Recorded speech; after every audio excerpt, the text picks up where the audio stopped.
Coming to you from the Forge of Freedom studio in the heart of America. A podcast dedicated to preserving freedom and inspiring personal success. Freedom is born and lives through you, the individual, and it dies in the shadows of tyranny. Motivating our listeners to become well-rounded, freedom-minded people with the body of an athlete, the mind of a stoic, and the spirit of a warrior. The tree of liberty lives on through you, the Forge of Freedom. And now here's your host, Alex Ooley. Hello, everyone, and welcome to another edition of the Forge of Freedom podcast. I'm your host, Alex Ooley, and this is episode 59 of the Forge of Freedom. Today, I've got Mike Ooley back in the studio. Mike, of course, if you don't already know, is an attorney and a firearms instructor, and we're going to talk about a couple of news items that have come up in the last week or so involving Liberty Safe, the manufacturer of gun safes, and then also some tyrannical actions from the governor in New Mexico.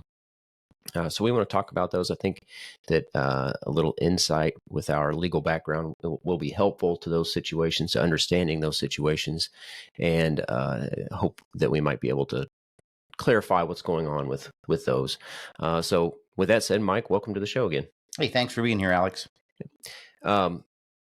So first of all, I want to start out with this Liberty Safe situation.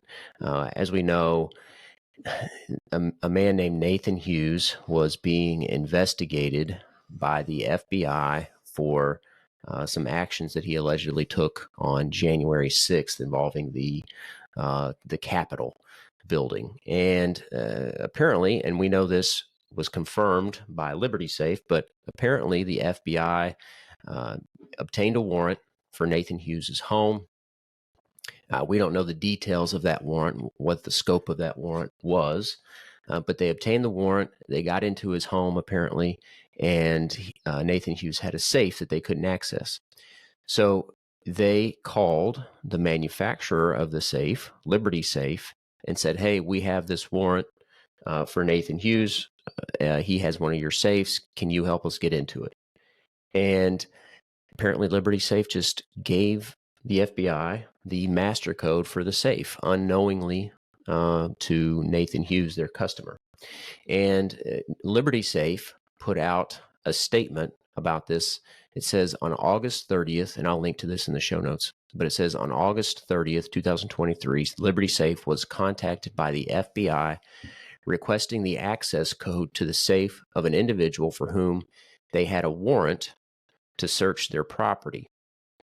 And this is important because it says they had a warrant for the safe of an individual to search their property, not Liberty Safe's property, of the individual's property. So we know it wasn't a warrant for Liberty Safe. Well, it's a little bit, not in my humble opinion, it could have been a little more precisely drafted, but the FBI had a warrant to search Mr. Hughes' safe. Yeah.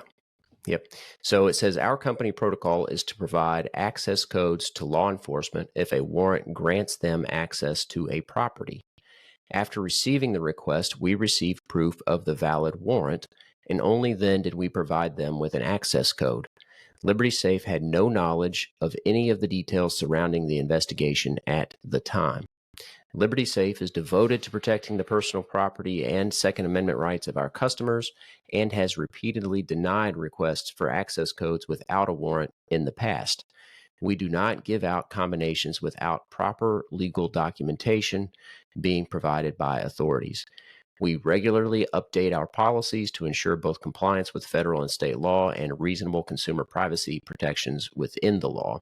First and foremost, Liberty Safe is committed to preserving our customers' rights, and we will remain unwavering in those values. Now, there are lots of problems with this statement, but I'd like to point out that this statement, as of today, we're recording this September 10th, it has 17.6 million views, this statement does, on Twitter, and it got circulated rather quickly on Twitter or X, whatever you call it now. And Liberty Safe locked the comments to this post for quite some time because there was so much outrage about it, and rightly so. So, Mike, I guess I'll start out by asking, what are your thoughts about this just starting out? Oh, my goodness. A while ago, I just noticed when you welcomed me, I said, well, I welcomed you. I was kind of thinking about this and rather emotional. I'll start with the positive. It's sort of ironic that it's called Liberty Safe as I stare at their little statement here. Yeah. But here's the positive. Liberty got millions and millions and millions of views on X. Here's the good thing. They moved quickly. This is a tyrannical move that was quickly addressed. We can say that, at least that's in my estimation.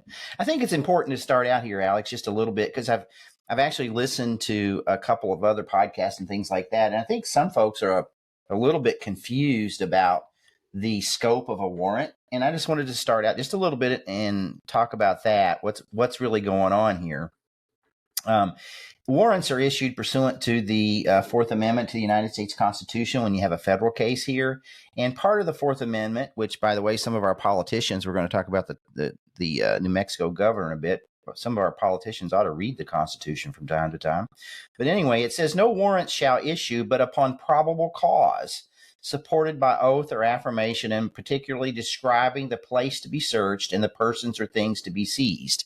Now, in my estimation, particularly after we had a conversation off the air, what the definition of probable cause is somewhat disappointing within the context of how the courts define that. To me, if I were before law school and the legal profession, I would think probable cause means more likely than not.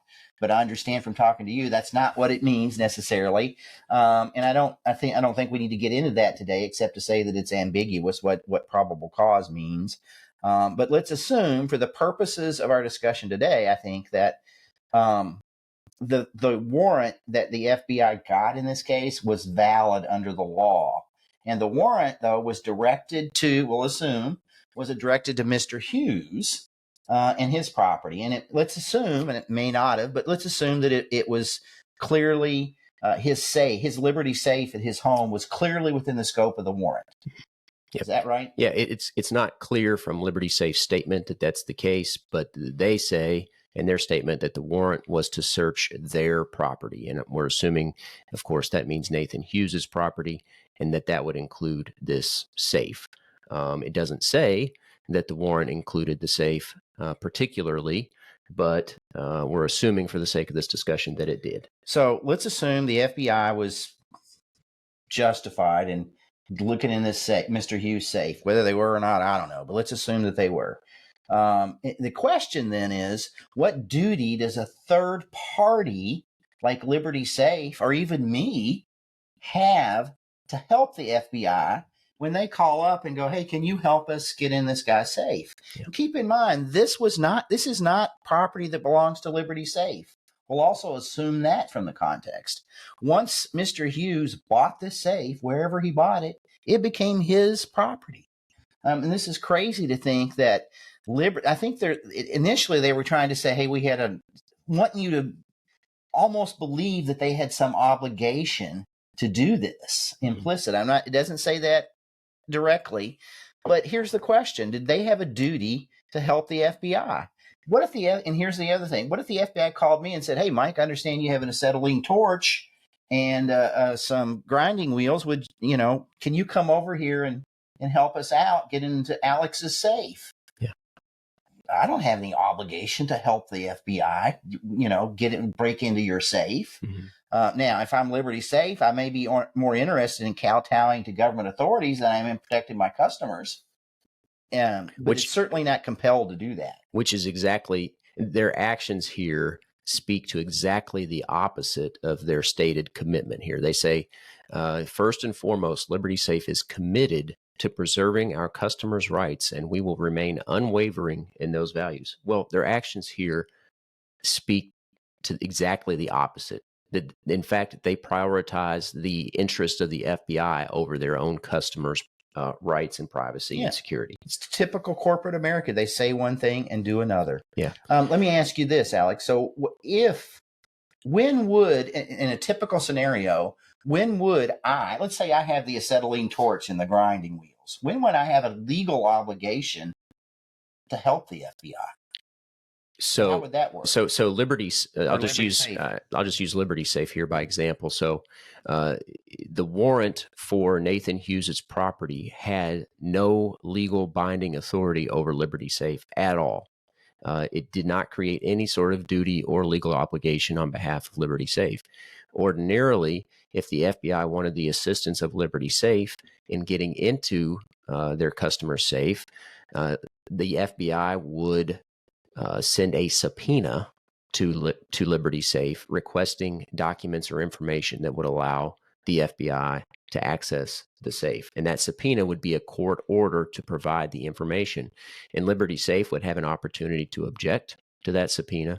And in the best possible scenario, they would provide a copy of it to their customer, giving their customer an opportunity to object to that subpoena, so that the rights could be fully vindicated and hashed out in court before the rights are violated, if there is a rights violation going on. Yeah. So what happens is there's a court process, a subpoena that's issued to the third party, and then the subject of that subpoena, I guess I'd say in this case, Liberty's, and even the customer would have some time to exercise due process rights to challenge that subpoena. Yeah. Saying, hey, there's no reason this shouldn't be, you don't have a right to look in this safe for whatever reason. You have to get into the case, the facts of the case. But that's the only thing, that subpoena, that would compel Liberty Safe. I shouldn't say the only thing, but it's a typical thing that would compel Liberty Safe to cooperate with the FBI. So instead, here, Liberty Safe takes a phone call or whatever communication it is from the FBI and confirms apparently that the warrant for their customer is a valid warrant. I'm not sure how they did that, but they say that's what they did, and gave the FBI access to their customer safe because they maintain a database of master codes for their customer safes. I think this is clearly, like you said, corporate speak. They say one thing and do another, because these actions do nothing to preserve their customers' rights or security. Yeah, and in my, once again, this is one guy's opinion. So much of corporate America, now Liberty Safe, I understand, changed hands a number of years ago. It's owned by a larger, apparently very woke investment holding company. Yeah, I don't know a lot about that, but there's been some change in corporate ownership, I think, over the last several years. But here's another thing where what concerns me is these large corporations, in essence, in order to preserve their status with the government, with the king, they tend to almost become an arm of the king. So the FBI calls them up and they're like, okay, we just got to make sure that this is a legitimate warrant. Like you said, I don't know how they do that. And then they cooperate with the king. And then they put a press statement out saying, oh, we care about all your, all the minions. We care about you and your rights. And then they act differently. Yeah. The Hodge twins, if you don't know them, they're a pretty entertaining and I think have some interesting things to say sometimes as well. But they have a good Twitter account, and they're the ones who initially brought a lot of attention to this situation. They posted a video of Nathan Hughes describing the situation. They also shared the Liberty Safe response. But if you look at the Liberty Safe response in the comments, they say, and you call yourself Liberty? You're about to get the Bud Light treatment. So that goes to your point. There's a lot of irony here. And the next comment down says, the irony of the name plus total cooperation with the government is rich.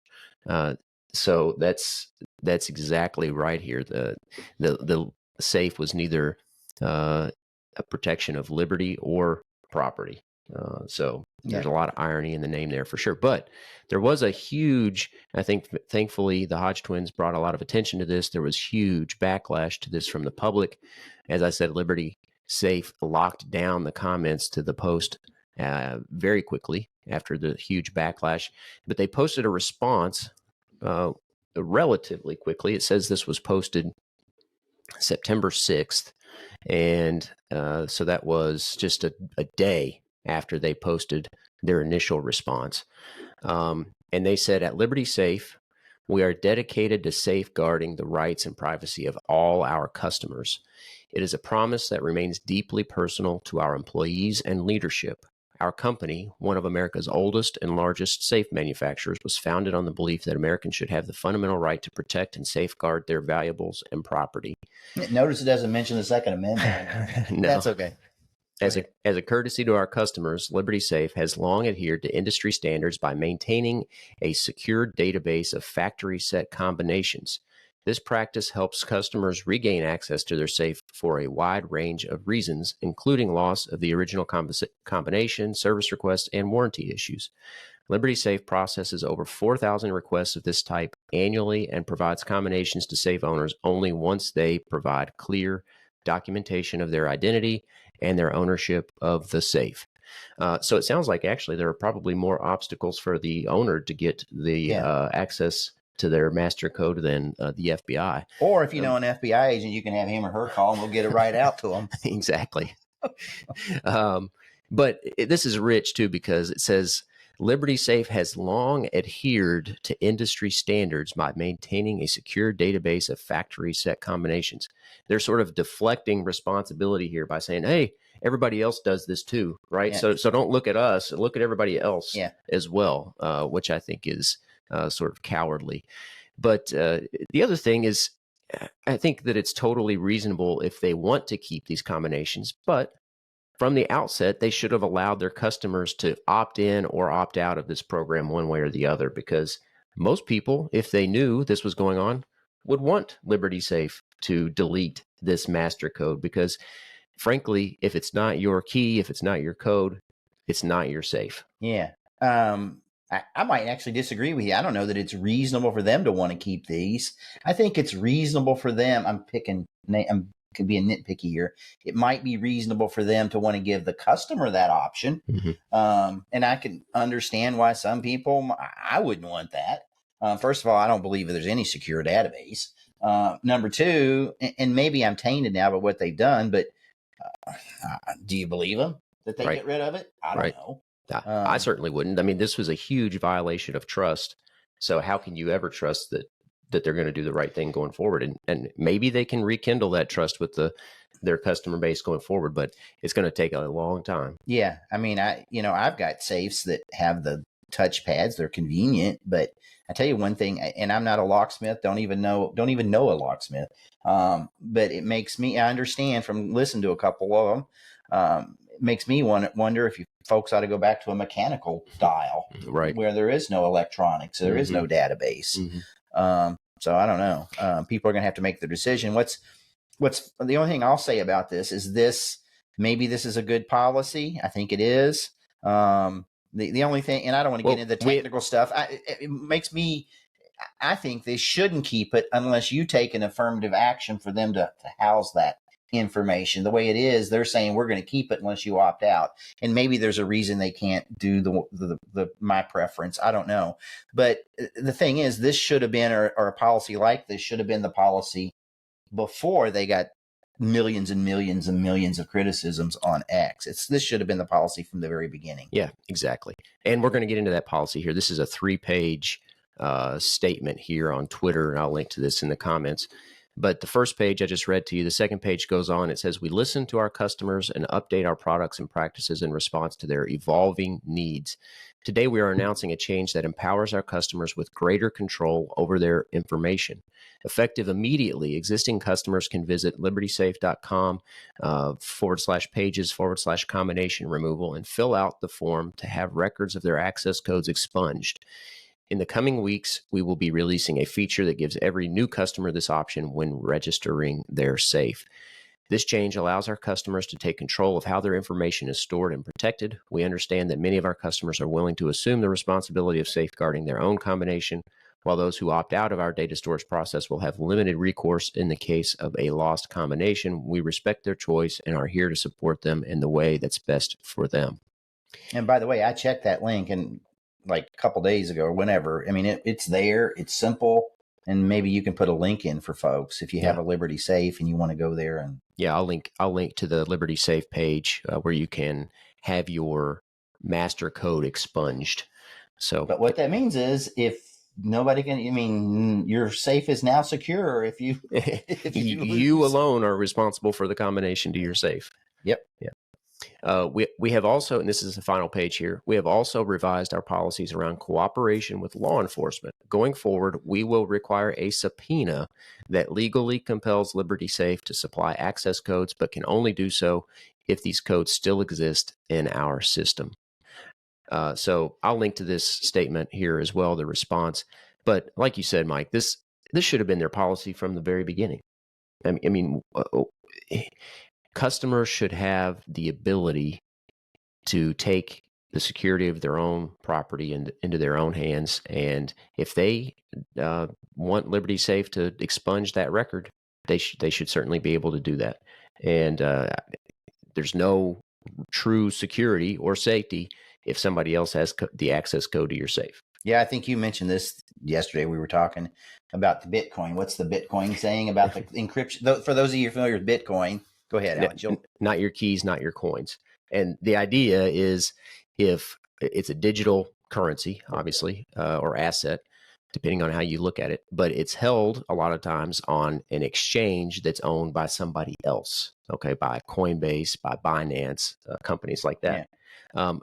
And you have a password to access your coins, but that company also maintains access to your account.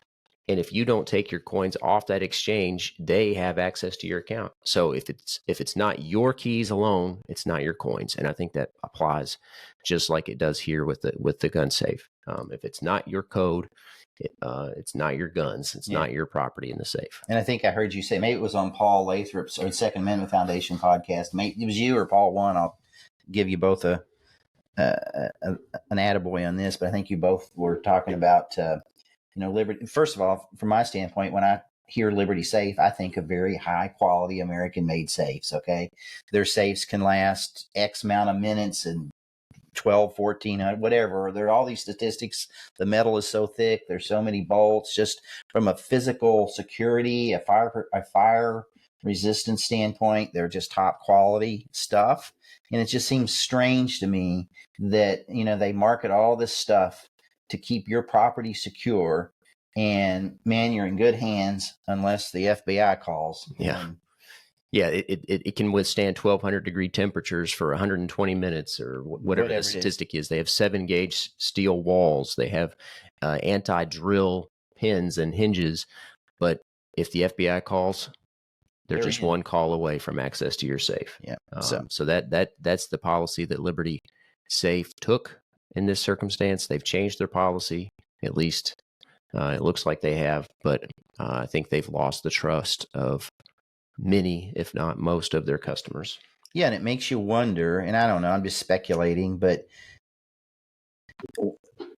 did they not talk about this? I mean, was this just an accident, or did they make this conscious decision to, this is what we're going to do if the FBI calls and says they have a warrant for one of our customers' safes? Had they decided that was their policy before, and had they done this lots of times and we didn't know about it? Yeah, and that's entirely possible. We don't know, obviously, but it makes you wonder. What thought went into this, if any, before it happened. It happened, yeah.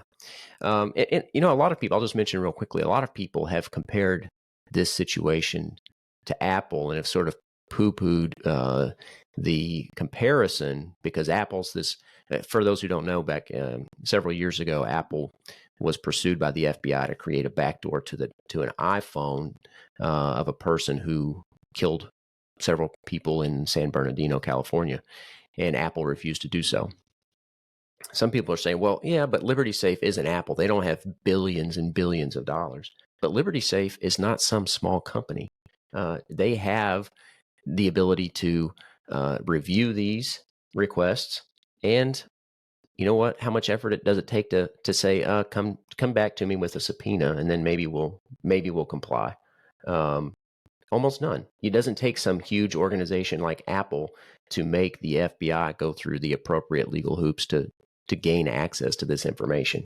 I don't get that criticism. Yeah, I mean, that's what totally crazy. If the FBI called me and wanted some information about one of my clients today, of course I'm a lawyer. I guess that's the criticism of that analogy. But yeah, I don't get that. Yeah, Yeah. And Liberty Safe is not some small company either. I mean, they're small by comparison to Apple. But making the FBI get a subpoena, you don't have to be big at all. You don't have to be big at all. So I think that's a fair comparison to make. And I think that to the extent that it's being used as an excuse for Liberty Safe, I think is totally unreasonable. Yeah, and then back to Mr. Hughes. I mean, requiring them to get that subpoena, that provides some light on the situation, and to the extent that the government, lo and behold, somebody, the government does something wrong. I know a lot of people think they don't, but it gives some light to the situation so that maybe the subpoena can be challenged and rights are vindicated. That's the whole point. Just getting daylight to the situation so that it can be challenged. Yeah, and of course, people wonder, I'm sure, what are other safe companies doing? Well, my guess is if they had the same policy as Liberty Safe prior to this incident, they've also updated their policies and procedures internally, if not publicly. I knew one safe company called Securit came out and said, we do not even maintain this kind of database. But the others, I don't know that they've actually come out and made any statements publicly. But I think they may make a statement publicly, but they've certainly, I think, changed their policies internally as a result of this. They should, if they haven't already. So anyway, hopefully this situation has, hopefully the industry has learned from this situation. And educated all of us folks that have, I'm getting ready to say gun owners, but safes are generally associated with gun owners, but you may have a safe to keep your, whatever, your garden seeds in. I don't know. May not even own a gun, but it's appraised the consumer out there. Yeah, Safes, and if you have a Fort Knox safe or a Browning safe or whatever, you should check to make sure this isn't a problem for you. Yeah, and one other thing, and I'm not a locksmith or anything, but if you're one of these people like me that may not trust that they've expunged their record of your master code, one thing you might do, I think, that a lot of these locks, these electronic locks, I mean, they're not made probably by Liberty Safe or whoever the safe manufacturer is. They're made by some company that makes these keypads. You might go to their website, the ABC keypad company. I think one of them was Secureform. I'm not sure. But go to those sites, and there may be a way that you can do it yourself if you want to look around what the manufacturer is saying, just to look into that. Anyway, I'm sorry. I'm getting in the area where I definitely don't have any expertise. So here, obviously, we've been talking about Nathan Hughes and his plight and the situation with Liberty Safe, but I don't know exactly what Nathan Hughes did, if he ever committed a real crime or not. It sounds like relatively minor violations if he did break the law. But now we're going to talk about somebody who not only broke the law, but trampled on the rights of thousands, if not millions of people. Yeah, and that's ironic. That's what I want to bring that up. Nathan Hughes, I don't know if he did anything wrong. Didn't look into those underlying facts or circumstances, except I think we saw he was charged with civil disorder and obstructing the passage on Capitol grounds or something like that. Yeah. So the federal government and the FBI have gone to great pains to make sure they nab Nathan Hughes for civil disorder. An unlawful entry of a restricted building and impeding passage through the Capitol grounds. That looks like at least some of it. Whether he was involved in that or not, who knows? And he's certainly absolutely assumed innocent until proven guilty. On the other hand, but he's committed a violation against the king, the government. So by golly, they're going to go after him. Yeah.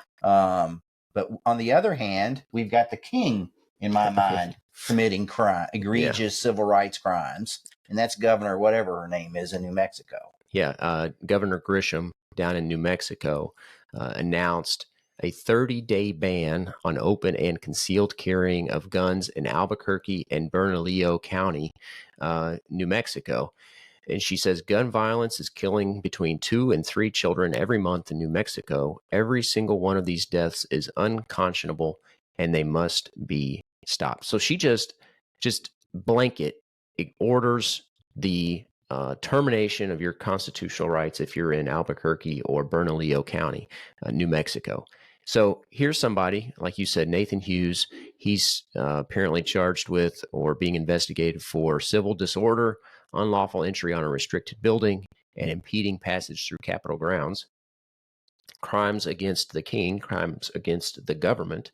Here we have a far more egregious crime against the people, a real criminal Absolutely. here in the form of Governor Grisham in New Mexico, because she tramples on the rights of the citizens of New Mexico in the name of an emergency. Yeah, if you want to see Dr. Fauci in charge of gun laws or gun ordinances, here you go. Yeah.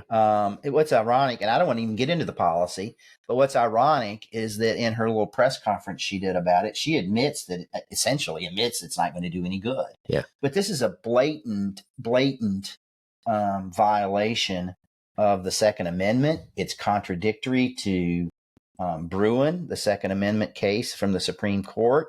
And like I said, I don't want to get into the policy, whether it'll help, save one life. I doubt it. Probably. I think she admits that.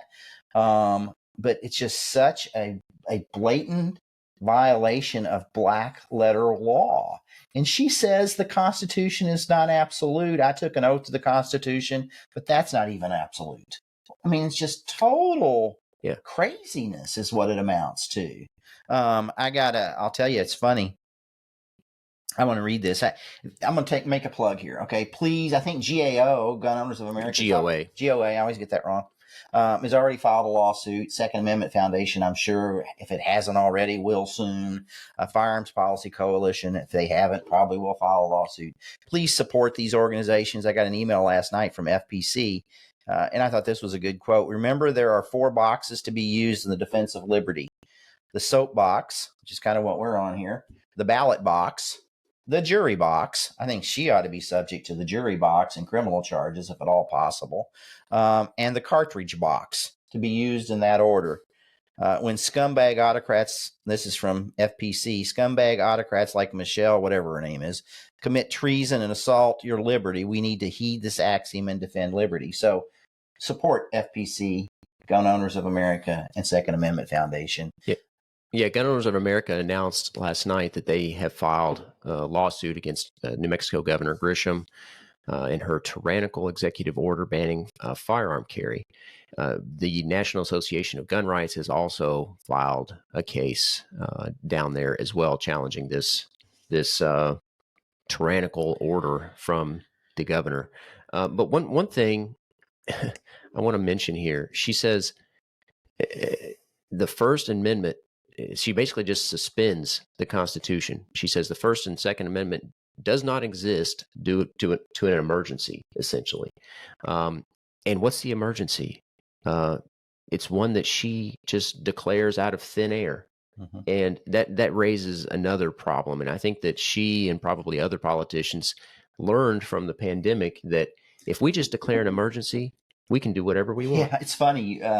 I saw a little, I don't know if it was a tweet or whatever it was from Governor DeSantis's campaign or something, I think. I'm not sure. It said, did you think that they were going to stop at mandating, suspending the Constitution and mandating masks with this concept of a government emergency? And of course not. They want to continue and roll over your rights with this declaration of an emergency. Yeah, and if there's a quote, and I'll get it wrong, I don't have it here in front of me, but basically the gist of it is, if the government learns that it can exert unauthorized power and trample on the Constitution in times of emergency, they will always find reasons to declare states of emergency. Yeah, and by the way, our statements about the absurdity of this should not be construed as an assumption that if there was some, quote, legitimate emergency, the Constitution should be suspended. As a matter of fact, it's our position that if there is a legitimate emergency, that's when the protection of our constitutional rights, like the Second Amendment, are most important. Yeah. And you've seen that reflected in the fact that many state legislatures across the country have enacted statutes that say, hey, listen, during an emergency, like a hurricane or whatever, the state government cannot confiscate firearms. Yeah, I think that's exactly right. During emergencies, our individual rights are more important than ever. Can you imagine one other thing too? Can you imagine if this tyrant had said, I read from the Fourth Amendment earlier, what if she had said, oh, there's an emergency in the whatever county Albuquerque is in, and we're going to suspend the Fourth Amendment, and the police are going to go to every home, and just to make sure everybody's safe in this emergency, they're going to just kind of go through your house and make sure you don't have anything you shouldn't have, and make sure you don't have any guns that you shouldn't have if you're a prohibited person. What if she'd said that? Yeah. And the reason I raise that is because Bruin indicates the Second Amendment is not a second-class right. It's just like the other rights, the Fourth Amendment, the First. And what if she said, and by the way, you can't criticize me. If you do, you're going to get a civil fine of $5,000. Yeah. It's just absolutely crazy is all you can say about this. There's no colorable argument at law to support what she's done. And you can tell why I'm getting fired up. And then on top of that, I wonder if she made this 30 days so that there's not enough time to get redress in the courts. Yeah. Yeah. I know that the NAGR suit, and I suspect the GOA lawsuit as well, are going to be asking for emergency restraining orders. But the problem is, like you said, she probably limited this to 30 days so that there would be very little time to get these lawsuits cranked up. But every day that this order is on the books is a day that constitutional rights are being violated. Yeah, you've got some gal or guy out there in Albuquerque who's got to make a decision this morning about whether they're going to carry their gun. Let's say they get an offender bender and the police all of a sudden understand they have a firearm and they're going to have some civil penalty and fines and that sort of thing. So it's just absolutely crazy. It has a chilling effect. And folks like that, this governor that do things like this, I mean, they're going to use tax money, stolen money, to defend this. And that's what's crazy. There's got to be personal accountability. These people, like I said, if there's any way she can be prosecuted for a civil rights violation, I think she's the guy the federal government ought to be worried about, or gal, not Nathan Hughes. Yeah, exactly. One thing I'll mention here too is that I'll plug here for the 10th Amendment Center. They have great work, but they do a lot of work about obviously the 10th Amendment, but the Constitution more broadly as well. And they say acts against the Constitution are void. And here we're talking about what recourse we have through the courts. And unfortunately, the courts are not always reliable at vindicating individual rights. And the bottom line here is that, and I'm going to share a few quotes here, is that the only way to vindicate our rights is to exercise our rights, despite tyrannical government overreach. And I'm just going to share a few excerpts from this article, and I'll link to this in the show notes. But here, James Otis, it says, James Otis Jr. told us that an act against the Constitution is void. And Thomas Jefferson went further. He said that whensoever the general government assumes undelegated powers, its acts are unauthoritative, void, and of no force. And even Alexander Hamilton down here, I'm going to skip down just a little bit.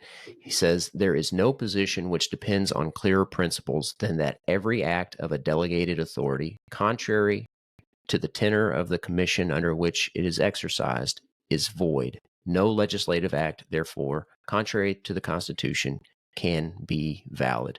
And he's pointing to the legislative branch here, but I think the same approach applies to the executive branch as well, which would include the governor here of New Mexico. So just because there are challenges to this going on in court, obviously we can't rely on the courts to vindicate our rights. We have to stand up for them as individuals as well and exercise our rights. Now, I'm not encouraging you have to make a personal choice. I'm not encouraging you to go risk arrest and walk around Albuquerque today with a firearm open carry. But there may come a time when that's what has to happen, and people will have to decide what they're going to do. It brings up a point for me that's interesting. I know that, I think anyway, I saw press reports that the sheriff out in Albuquerque said, hey, listen, I've got I took an oath to support and defend the Constitution, and this thing sounds like advice. I don't know what he said. I can't attribute an exact quote to him, but he's very skeptical of the governor's proclamation or order, whatever you want to call it. But at the same time, I watched her press conference, and I think about this FBI agent that called Liberty Safe. I think about law enforcement all across the country and I'm assuming that was a law enforcement, like the Albuquerque police or something, sitting beside the governor. I don't know that. May have been, who knows? But I wonder about law enforcement. At what point, and maybe there will always be somebody to step in the shoes, but at what point, if you're a law enforcement officer, do you say, I'm not going to whore myself. My salary and my pension is not worth it. I'm not going to do this. I know it's wrong, and I'm going to do the right thing and step aside.